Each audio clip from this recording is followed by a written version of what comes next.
it's probably going to be about 5. Right? Well, I hope you're working with your insurance we'll start company. letting everybody in. That way they can get situated, and we'll start you guys in about a minute or two. Yeah, okay. You're going to have, can you allow me to share my screen, Danny, when you get a chance? Yeah, you should be able to as a co-host. Let me change it off here real fast. Okay. There you go. So you should be able to share if you want. Yeah, we're good to go whenever you're ready. And usually give it a minute or two because people kind of trickle in. Sure. I know, like when you hear them coming in the door, right? Ding, ding, ding. It's like, here they come.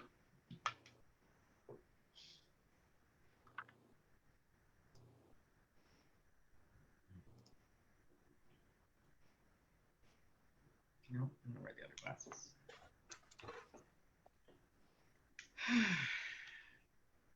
Are the fires getting better where you are, Scott? Well, yeah, finally. So we actually are in our house against the wishes of the sheriff's department because we circumvented the roadblocks. The fire burned within 200 yards of my property line, but oh wow, that was last week. This week it's smoky, but they seem to be getting a handle on the containment, so that's good news. Hopefully they're going to open up the roads in the next few days. Wow, I know the air is bad even here, and I don't have fires near me. So when we got back to the house on Sunday, there were burnt embers everywhere across the property, across the house. It was just how the house didn't burn, I have no idea. So thank God. Exactly. Yeah. Wow. I know, it's really scary. Fire scares me a lot. And it's a good segue. We'll be covering high fire hazard in our presentation. I've been covering high fire in every comment I make lately. Yeah, why do you need that's for sure. Early.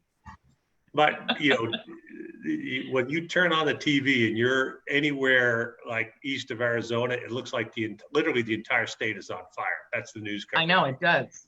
Yeah, I agree. Looks like we got about 10 or so in, so if you guys want to get started. Okay. Sure. So I welcome everybody to TRG's Lunch and Learn.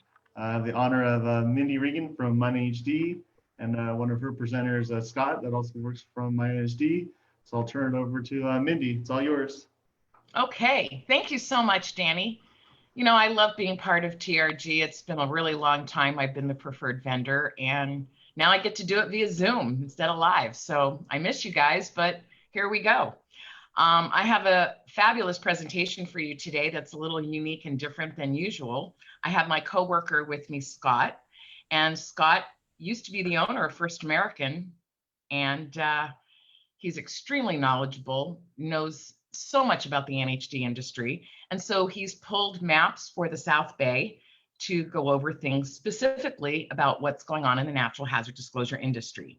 So I want to remind everybody, this is the only report in real estate that's not regulated. Civil Code 1103.7 requires that the listing agent representing the seller provides this report within 7 days of the accepted offer to the buyer. That's so that the buyer has 3 days or 5 days, depending on how they receive the information, to either move forward on the transaction or pull out of it. It's called material fact. Material fact is what affects the desirability and the value of the house. And that's why this report was created back in 1994. MyNHD has been around since 2010, but the owner, Eric Spitz, he started LGS and LGS retrofitting in 1994, sold it to First American Title in 2005, and then we had a 5-year do not compete clause. So we've been in this industry from the very beginning, and what I'm so excited and proud to say is that we are in partnership with CAR on your zip forms. We're that first drop-down box. It's not an accident. We've been there like 10 years. And we're in partnership with them because we've had 0 issues on our reports for 26 years. It's huge. We pull all the state, county, city maps to create our reports.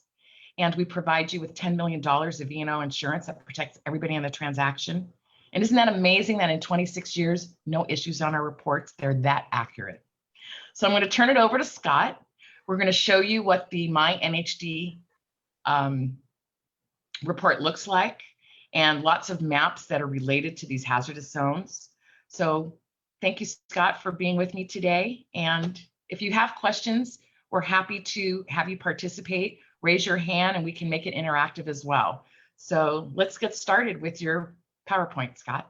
Excellent. Thanks everybody for joining us. Yeah, thank you for joining us. And it's a small group, so either raise your hand or just unmic yourself, join in, or throw something through the chat room. We'll check it from time to time.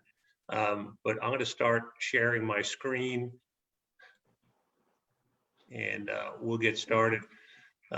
So like Mindy said, we've been in this industry for many years, and I specifically, am like what you'd call a subject matter expert. So we're going to go through the issues specific to your area. So, and I had a condo in Long Beach, very close to where you guys are at for years. So I know that local area very well, even though right now we just moved to the Sequoia National Forest, which was not good timing with all the fires, but we'll get into that in a second. So I always go through this presentation from the perspective of questions that I get asked all the time from agents and even from your clients. And one of the first questions is, how prevalent are these hazard issues that are in these NHD reports? And I love showing this slide because basically 83% of California is in some sort of hazard zone, whether it's related to flood or fires or seismic issues.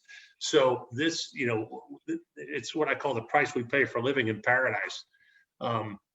And another question I get is, what are the exclusions to real estate in California?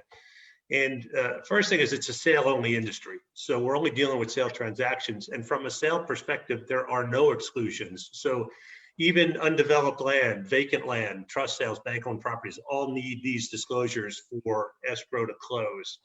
So there are no exclusions to sale transactions. And this question, it says, how can MyNHD help? But, if you're using MyNHD, fantastic. If you're not, you should be asking the question, how can my NHD vendor help? And this is what I consider what your NHD provider should be doing for you. And first of all, it should be easy to order and receive your NHD report. And we're pretty proud of our website, www.mynhd.com. Also, you should have access to ordering and delivery 24/7. So, MyNHD, we're not an 8 to 5 company. If you realize you have an open house event on a Saturday morning and you'd like to have the NHD report, it's 8 o'clock on a Friday evening, just order it. You'll have it within the hour. So we provide access 24/7. On our website, you have access to the combined hazard booklets along with all sorts of other information that you can download. Our liability language is very specific to protect our customers and our partners. So I'm going to talk about that in a second. And of course, we like to think we have an excellent sales team. So, that's just a little self-promotion. Sorry about that. So moving along. One of the next questions I get asked all the time is, who's responsible? So by law, who should order the NHD report? And the law is specific. It says it's the responsibility of the seller's agent or listing agent to order the NHD report. Now, that doesn't mean as a listing agent, you physically have to order the report. It just means you have to ensure the report gets ordered and is provided to any potential buyer. So you can have your TC do it. You can tell your escrow partners, please order the MyNHD report whenever I have a listing. But it's your responsibility to make sure it takes place. And I guarantee you, if escrow closing is imminent and your escrow officer has not gotten a report, they're going to be scrambling to order one because they know they not only need to have the report, the information provided to the potential buyer, it's got to be signed as well. And the last bullet point, if you're representing a buyer, all right, ask the listing agent for a copy so you have access to this information I'm going to be talking about because it's really useful information, all right? And here's the form that's in every NHD report provided by every NHD provider. The middle section that's highlighted is where the seller and seller's agent sign the report. And the bottom highlighted section, most importantly, is where the buyer/buyers sign the report. Those are the parties that are required by law, the seller, the seller's agent, and the buyer. The buyer's agent is not required to sign this report by law, but in a lot of cases, a lot of companies have them do it anyway, just to ensure they're representing the transfer of the information. By a buyer's agent signing the report, it does not mean that they're taking responsibility for any of the information. They're simply stating that they have recognized the transfer of all the information in the report from the seller to the buyer. Okay. So let's get into what I call the interesting stuff in the report itself. And so here's one of the first things we have to make determinations on is whether a property is in the special flood hazard zone or not. This is one of the 6 required state level zones. And as you can see by the blue shaded areas, that's where the special flood hazard zones exist throughout the South Bay. Now, as you get closer to the coast in California, especially in Southern California, everything kind of runs downhill. We're at sea level as we're close to the coast. So anything up towards higher elevation is going to run this way. So as you would expect, the special flood hazard zones are near drainage areas or low-lying areas. That's where you're going to find the flood zones in the South Bay. Okay. So the question of the day is, I'm representing a buyer. A buyer's interested in a property. I've looked at the NHD report. It says that the property is in the special flood hazard zone. What's the impact to that buyer? You know, and me, the agent representing the buyer. And it's quite simple. If the property is going to require a mortgage to close escrow, then the buyer is going to be required to purchase flood insurance in addition to their property casualty policy. All right. The insurance companies have all the maps, the same maps from FEMA that we have, so they know all the properties that are in this special flood hazard zone. So if the property is in this zone, insurance is required to close. The buyer is going to be required to purchase additional flood insurance.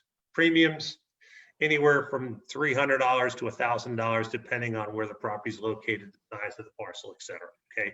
So I mean, my advice to you, the agent, is the moment you know the property that your buyer is interested in is in a flood zone, and there's 2 of them. We're going to talk about the second one in a second. Have them contact their insurance company, let them find out what their premiums will be. Okay, do that early in the transaction so it's not a surprise to them. All right. The second of the flood zones, what we call dam inundation zone. All right. So dams exist throughout California.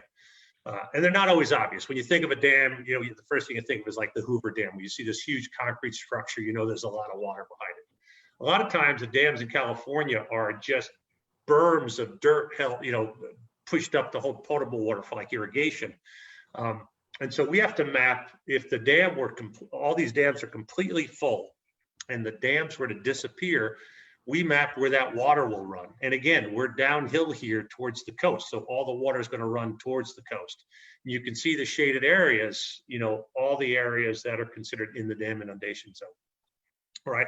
So again, what's the impact to a buyer that I'm representing? And here's just a more drilled out picture. And you can see just how extensive the dam inundation zones are as you get closer to the coast. Right, but what's the impact to my potential buyer when these dams breach? And they breach, as you see here. Here's Baldwin Hills. This is from years ago, by the way, but this was a well-constructed dam that just breached due to the way it was constructed and the amount of water it held. All right, unfortunately, Baldwin Hills back then was flooded out. Well, the impact is that your property buyer may be required to purchase flood insurance again, right? They may be.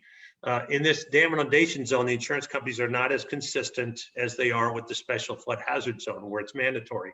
So again, the moment you know a property is in a flood zone, send your buyer to their insurance company, let them find out, first, is flood insurance going to be required in addition to my property casualty policy, and then what the premiums will be on that property going forward.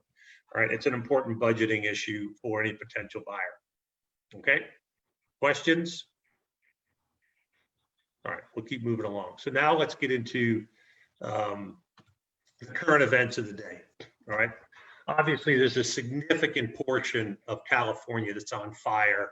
For those who don't realize why most of these fires occurred, about a little over a month ago, we had a weather pattern that rolled through California.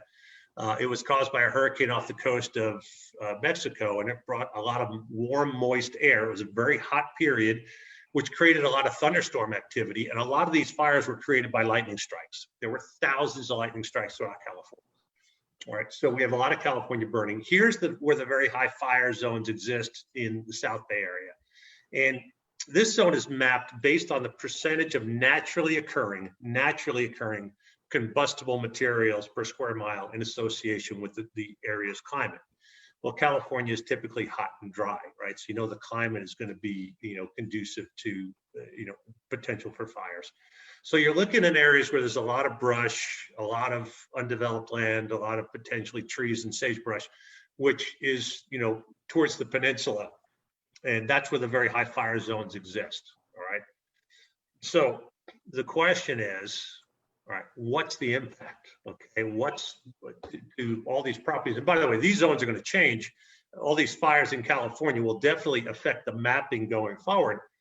Well, the issue is that it's going to be very difficult for a buyer to obtain property insurance in a very high fire hazard zone, right? And I don't want to scare you. These properties are typically very desirable, right? They're typically in view areas, in wooded areas, right? They're nice lots, a lot of trees, right? A lot of brush. So people want to buy these properties, right? But the insurance is difficult and it's going to be expensive, right?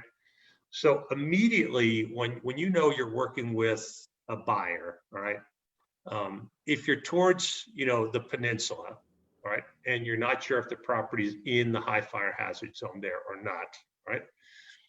Contact the listing agent, find out if they have the NHD report they can send you. If they don't, ask them if you can order a MyNHD report so you have the information, right? And send your buyer the moment you coast in California, especially.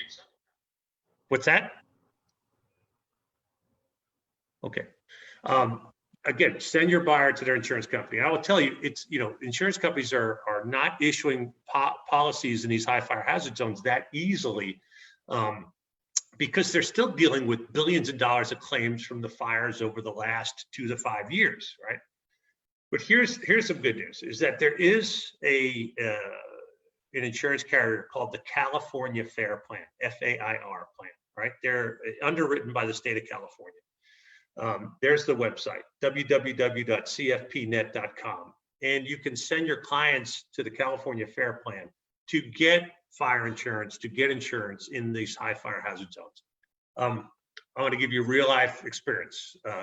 First of all, my wife and I used to live in Big Bear Lake, and we had to purchase fire insurance from the California Fair Plan because you're up in the woods. And when we moved to the Sequoia National Forest 2 years ago, the same thing happened. We contacted our farmers agent, who we've been a customer for 30 years, and they wouldn't issue a policy for us. So we had to go to the California Fair Plan. To put in perspective premiums, our property casualty policy for our property is about $1,500 to $1,600 annually. Our fire insurance, in addition to that, is about $2,400. So it's going to be expensive, all right? But I understood that before I purchased this property. We were going to purchase this property no matter what because it's in a beautiful wooded area. So again, high fire hazard, difficult insurance, expensive insurance. Send your clients to their insurance company so they can find out if they can get insurance, what it's going to cost. All right. Any questions on high fire hazard? And again, this is going to be a real thing. If you're dealing with wooded areas, you're dealing in Ranchos Palos Verdes, this is going to be real to you guys. So now you have a little more information and work with your clients. Don't let it be a surprise to them. Okay. All right. Now we're going to get into the seismic zones. So there's actually 3 maps we have to look at for the seismic zones. First one is the earthquake fault zone. And so you can see the brown shaded areas. We have to map, a certain distance on either side of a known active fault. And if the parcel touches the earthquake fault zone, it's considered in the fault zone. And there's quite a few faults that, run parallel to the coast and even inside the coast, as you can see right through the general area. So you're going to be dealing with properties that are in the earthquake fault zone. And then we have to map, in addition, before we get to that, we'll look a little bit at what faults are. So earthquakes, these faults occur due to the shifting the tectonic plates that are these huge land masses that cover the earth. The plates are constantly pushing into each other. And every once in a while, one of the plates will slip underneath the other plate. And that slippage is the shift in land we're looking on the screen right now. And that slip is what causes the vibrations of the earth that we feel during an earthquake, all right? And so the closer you are to where that actual fault occurs, right, the more susceptible a structure sitting on the property can be to damage. That makes sense, okay? We also then map landslide zones and liquefaction zones as well. And these are issues that are the result of that shaking of the earth, right? So landslide zones are, where we build homes on hillsides. Again, building a home on a hillside is very desirable because you typically have a very nice view, or at the base of a hillside where if the earth were to shake loose from the hillside, it could fall down on the structure, right? And then liquefaction is where a solid substance, compacted soils being that solid substance underneath the foundation, when the earth starts vibrating, they shift and take more of the form of a liquid. They settle differently. And so the liquefaction zones have to be mapped as well because the earth can shift differently when the shaking occurs. And so here's kind of liquefaction landslide map, the purple being the landslide areas, the green being the liquefaction, right?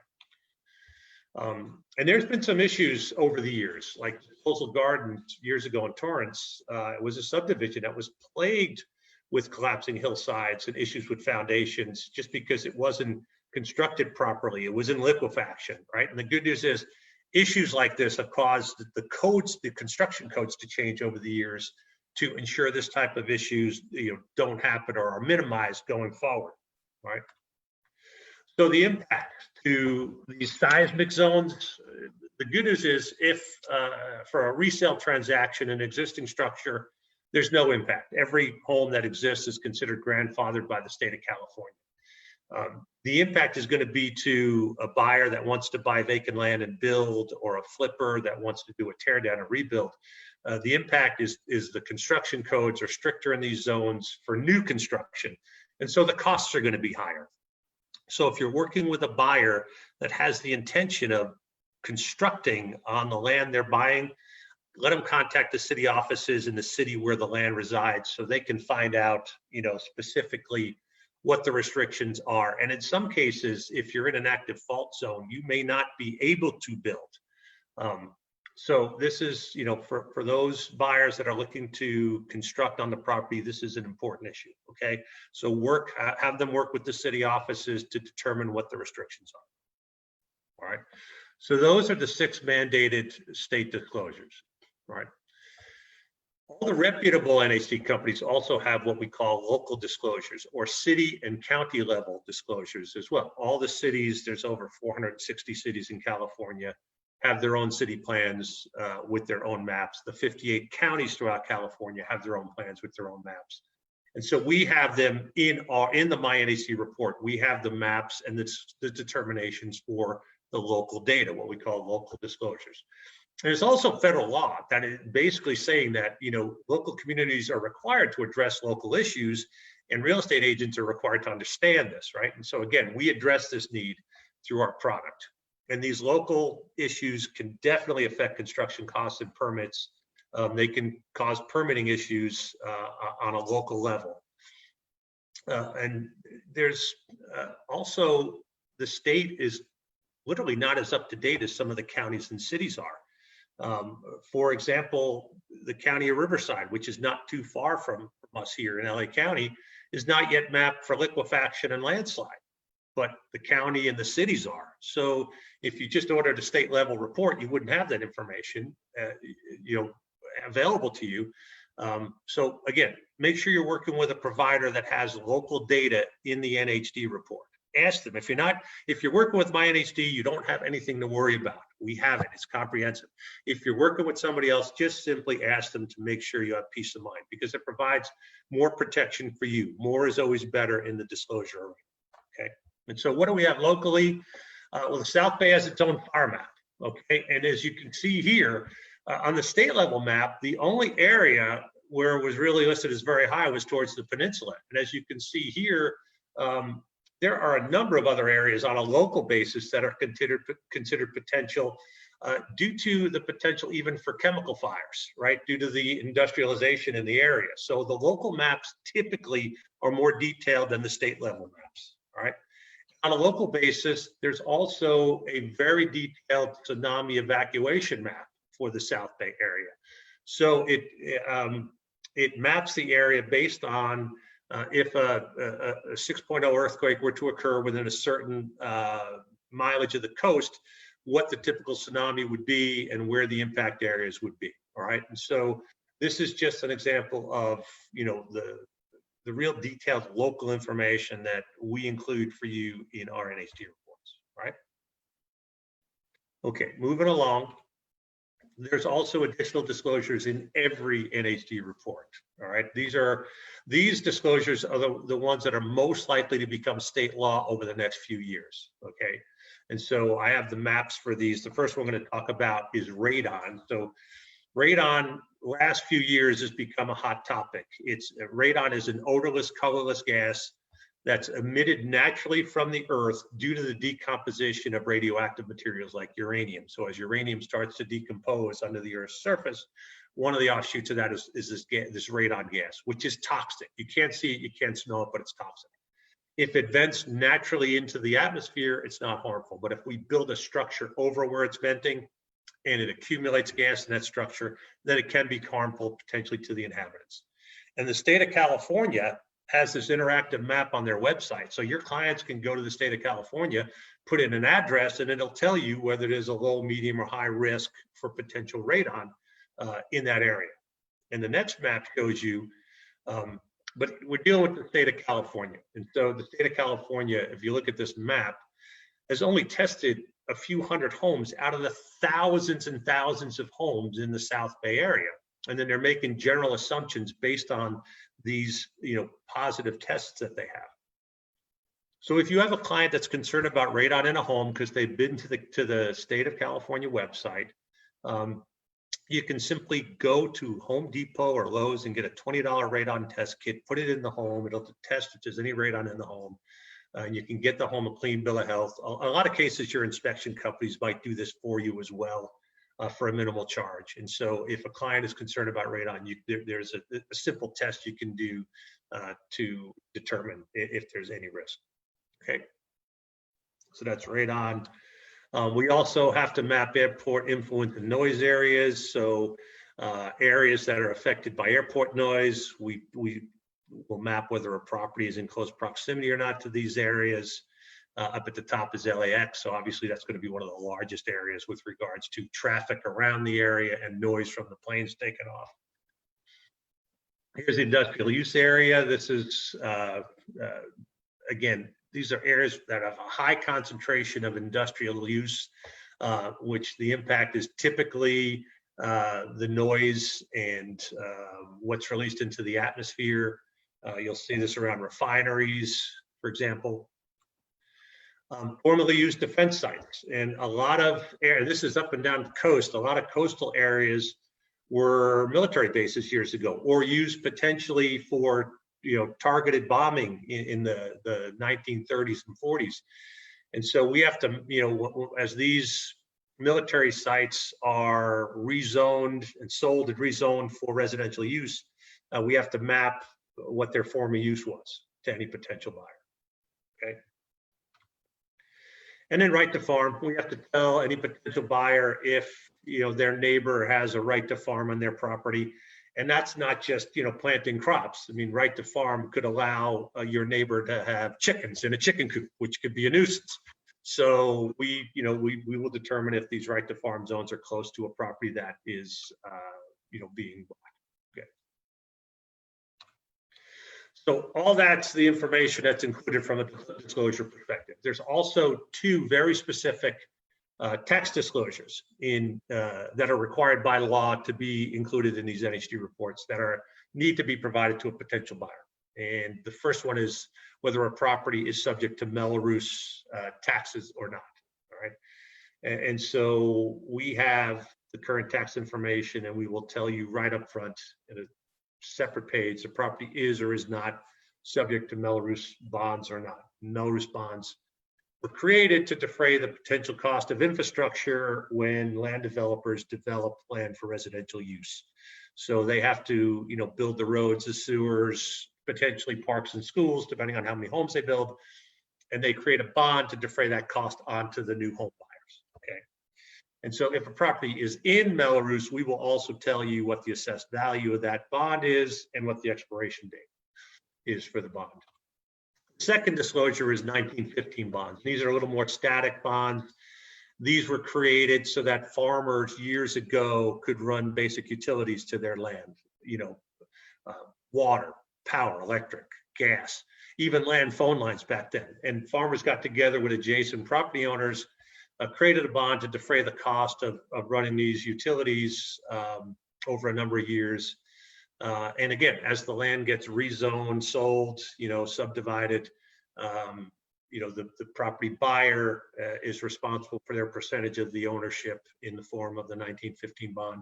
As you can see here, we list the current levy, $14.68. Good news here, the expiration date of that bond is 2021, so it's going to expire next year. Okay.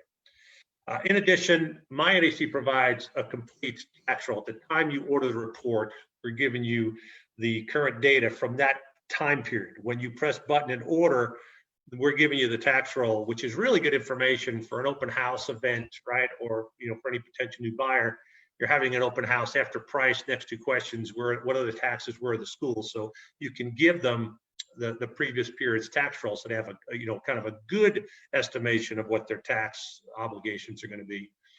And we even provide in our reports a tax calculator. You can do the calc by hand, or you can click on the link and go to our website, simply put in the estimated sales price, the estimated sale date, and it'll calculate the supplemental taxes for you. So it's pretty neat, right?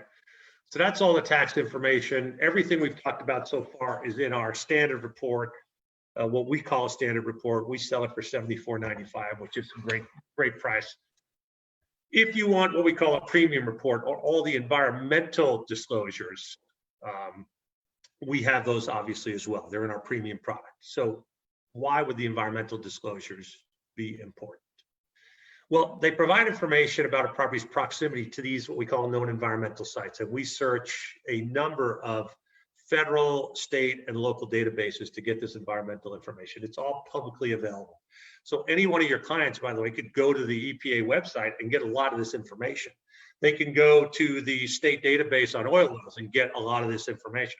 So we provide it in a real concise format for them. So it's very detailed, and we tell you specifically, I'm going to show you a general map of the area, but if you order the NHD report on a property, it's a very drilled in radius map just to that property and the sites that affect that property. And we literally list every site and how close it is to the subject property. And it's more, you're disclosing more public information. So it's more protection for you, the agent, right, in the transaction. So here's the summary of, when you get to the environmental section. And if you can see up on top, it says view all maps. If you click on that, it'll list the environmental maps. You can look at all the sites. I'm going to show you the maps in a second. And it gives you a real nice summary of sites and how close they are to the subject property. And then here's what the environmental hazard layer looked like for the South Bay. So the black marks are the known active oil wells. The red triangles are leaking underground storage tanks. The yellow boxes are known dump sites and Superfund sites. So, and don't be alarmed by this. All of LA County looks like this. This is a county that's been industrialized for many, many years. So it's typical to look at a map like this. Again, when we look at a specific property, we're going to drill very close into that property radius. All right. But the reality is we deal with a lot of oil rigs. I'm going to get into that in a second, right? So here's what we call the leaking underground site list. These are the leaking underground storage tanks. And they're on a database because the state is aware of them, and the state and federal government have cleaned up, either are in the process of cleaning up these sites or will be cleaning up these sites, or the sites have already been cleaned up, okay? So there's been obviously a lot of oil drilling along the coast in LA and Orange counties, if you drop down a little further south. And this is, just to give you an idea of the oil wells in the South Bay. These are wells where oil exists, where they're, potentially for drilling. The green are still active and the red are abandoned. So we have a lot of abandoned wells throughout the area. All right.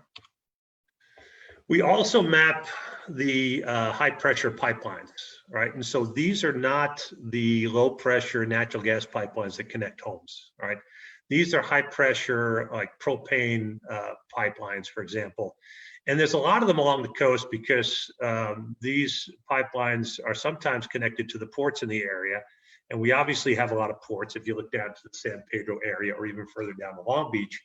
So these tankers are coming in and they're, in a lot of cases, offloading their what they have on their tankers to, these refineries, these areas along the coast, which then get, in some cases, it's potable and it goes on a truck or a train. In a lot of cases, it just gets connected to a pipeline and gets shipped someplace else throughout the state, right?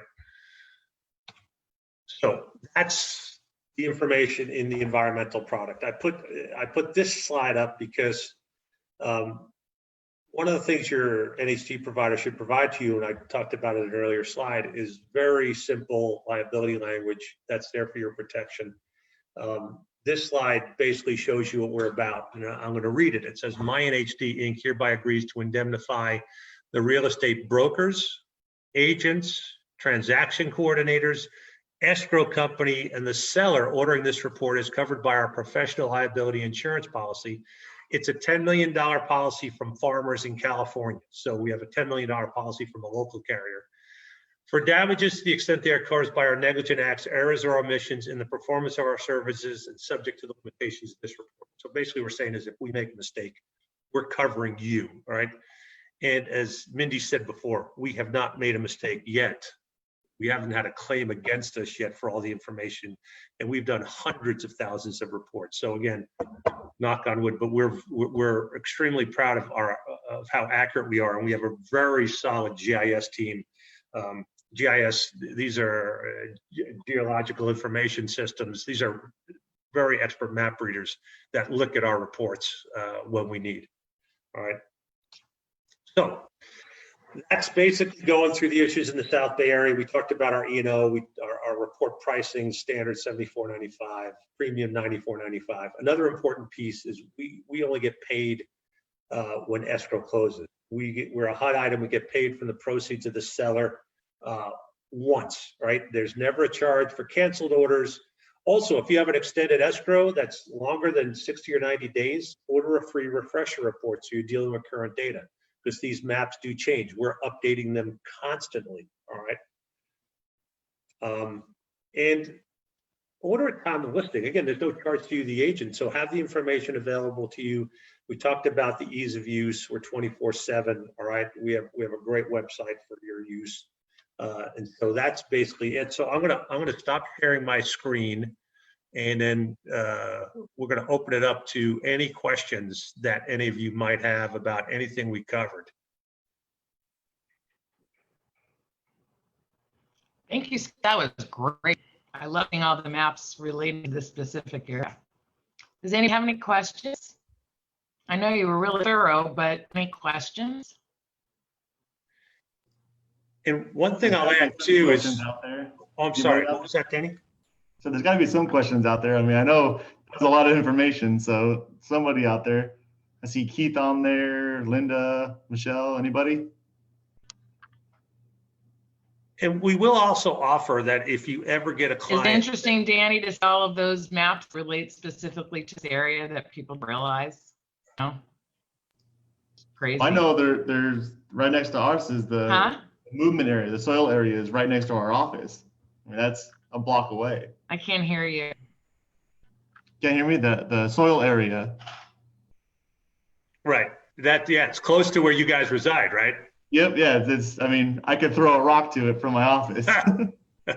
Well, look, the point we're making, right? Mindy and I have been in this industry for years. We're experts, right? It's okay that you don't have questions now, but if you ever have a client that has a question or comment or concern on the report itself, please refer them to us. We'll talk to your clients all day long, and we'll explain things to them, explain the report to them so they understand, so they're not nervous about it.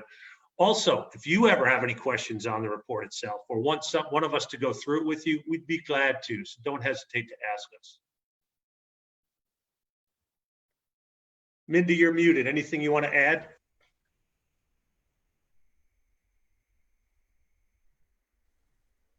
There you are. Anything you want to add, Mindy? Can you hear us?